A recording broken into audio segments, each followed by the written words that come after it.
You think you have anxious attachment, but you're probably wrong. And that mistake is honestly destroying your relationships, or even keeping you from finally actually being able to get into healthy ones. Everybody and their mama is talking about anxious attachment these days, me included. You take an online quiz, it says you're anxious, case closed. But here's what those quizzes don't tell you. Most people who think they're anxiously attached are actually fearful avoidant. And the difference isn't just academic. That's why nothing works. You're using anxious attached strategies to heal a fearful avoidance system. To get medical, it's like taking antibiotics for a virus. I think that was correct. Not only does it not help, but it actually can make things worse. So today, I'm revealing the 8 signs that you're actually fearful avoidant and not really anxiously attached. And once you know the truth, everything about your relationship patterns and relationships will finally make sense. See, I know you're confused right now. Sometimes you chase, sometimes you run. You want love, but you sabotage it. You crave connection, but feel suffocated when you get it. And everyone keeps telling you you're probably anxiously attached. But that label doesn't seem to quite fit.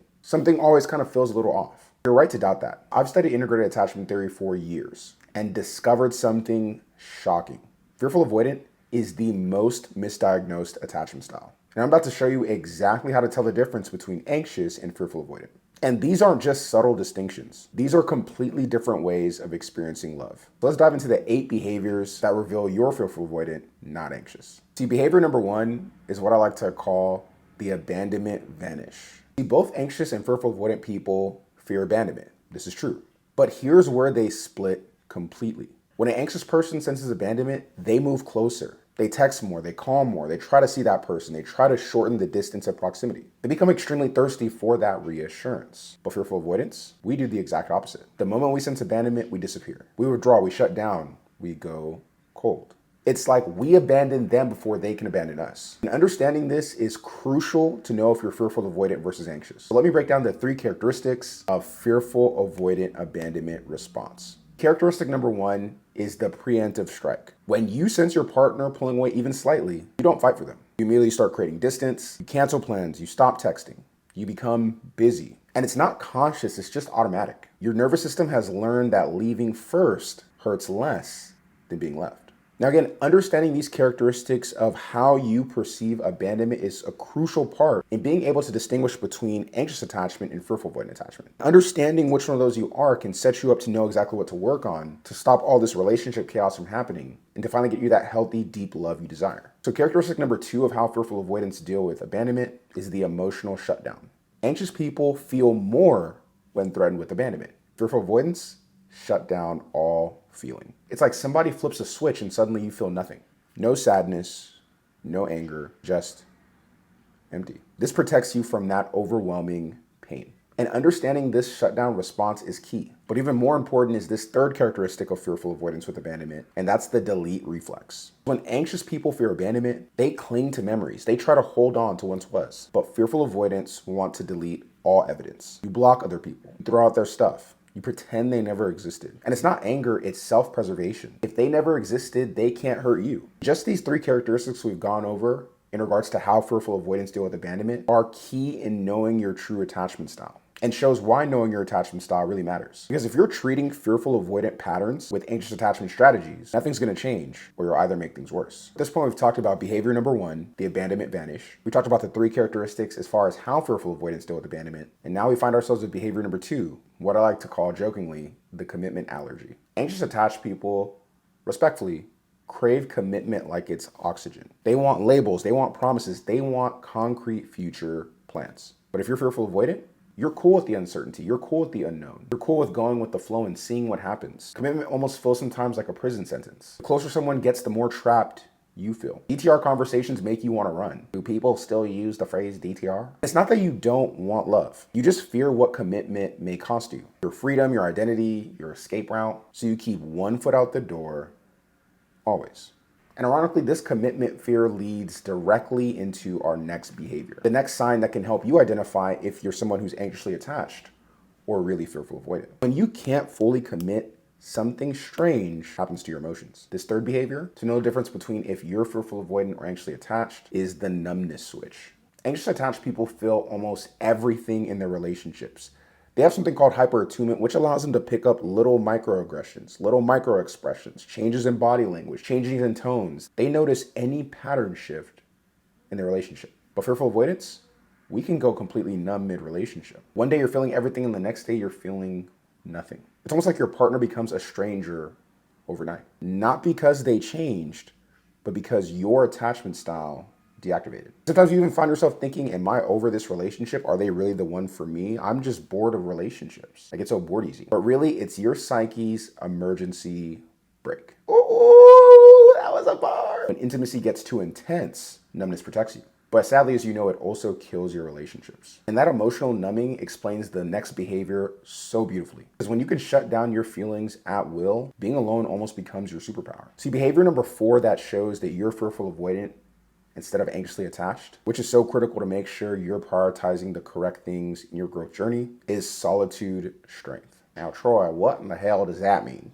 It means that anxious people struggle to be alone. They jump from relationship to relationship. To them, being alone feels like they're drowning, like they have no value, no worth, and life doesn't have meaning. But fearful avoidance can go months, if not years, without dating anyone seriously. They may go on a couple of dates here and there, but nothing serious, nothing leading to genuine romantic connections. And they cannot just survive with being single, they actually thrive. Your alone time feels peaceful, feels productive, feels safe. It's actually only in relationships when you start to feel like the chaos actually begins. And so you've told yourself that you're not a relationship person.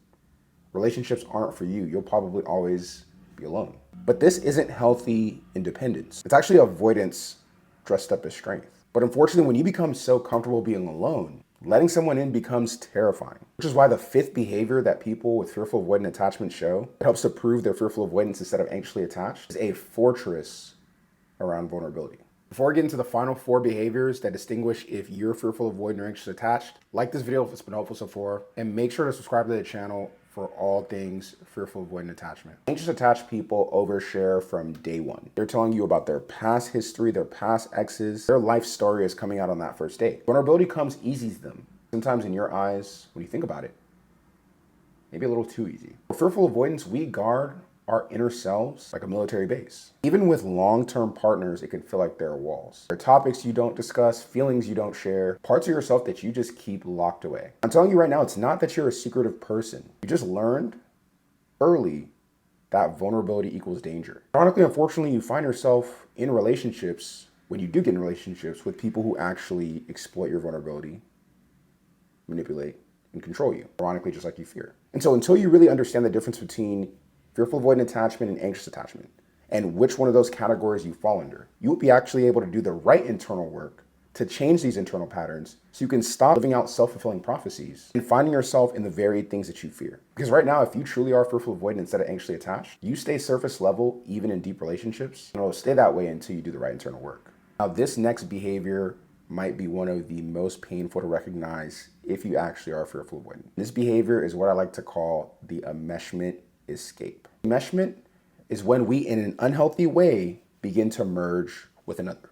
When we don't have the ability to meet our needs independently, when we don't have the ability to self-soothe, to regulate our own emotions, we begin to be hyper-dependent on another, always needing to be around them, always needing to talk to them, always needing to call them, not feeling whole when we're not around them. Unfortunately, this is something that you had to deal with in your upbringing, with a parent or a caregiver. So subconsciously, it becomes familiar to you. And what's familiar is what we're attracted to because, again, familiarity helps us to feel safe. When it comes to the difference between anxious and fearful people and enmeshment, anxious people want to merge to their partners. They want to share everything together, do everything together, become one unit, but not from a place of love, but because they fear independence, because to them it represents rejection and abandonment. But fearful avoidance are the opposite. The thought of losing yourself in someone else is terrifying. You need your own friends, your own hobbies, and your own space. When partners want to share passwords or even combine finances, you panic. It feels like drowning in quicksand. And please don't beat yourself up for this if you're finding out now in this video that you may just be fearful avoidant. You're not trying to be difficult, you're trying to survive. At this point, we've gone over 6 behaviors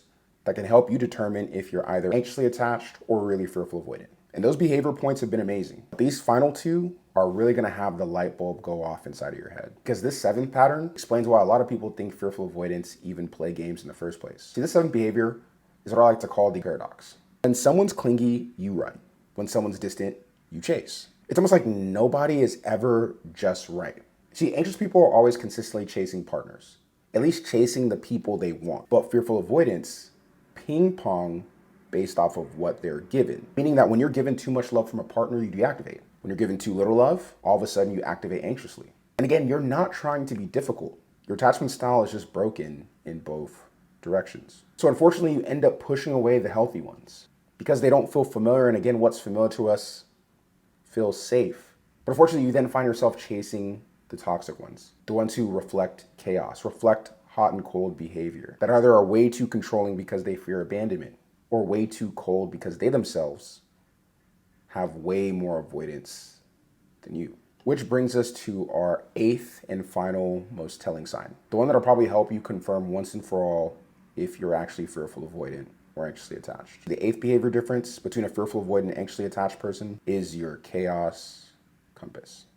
Anxiously attached people feel chaotic both in and out of relationships. But fearful avoidance, you feel secure when alone but chaotic in relationships. Your nervous system only begins to dysregulate when you're around romantic partners. And how many times have friends thought you were the stable one? Your friends come to you for relationship advice, but partners see a completely different person. Because it's almost like relationships feel like your kryptonite. They activate every single survival mechanism you have. Those are the 8 signs that you're fearful avoidant and not anxiously attached. To recap, we have sign number 1, the abandonment vanish. You withdraw instead of cling when feeling abandoned. Number 2, your allergy to commitment. You fear commitment instead of craving it. 3 is that numbness switch you have. You shut down when things are getting chaotic instead of feeling everything. 4th is the strength you find in complete solitude.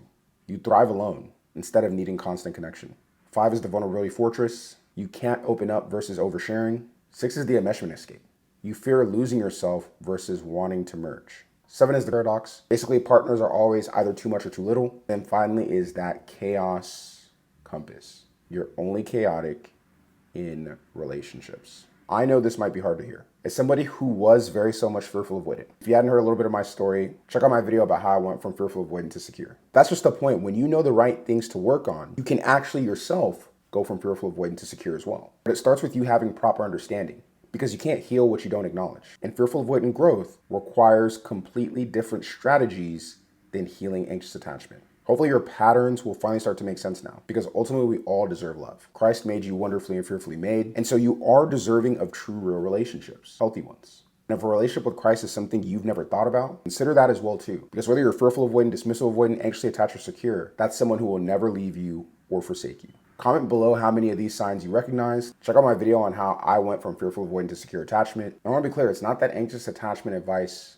doesn't work. It just wasn't the right work for you. I'll catch you in the next one.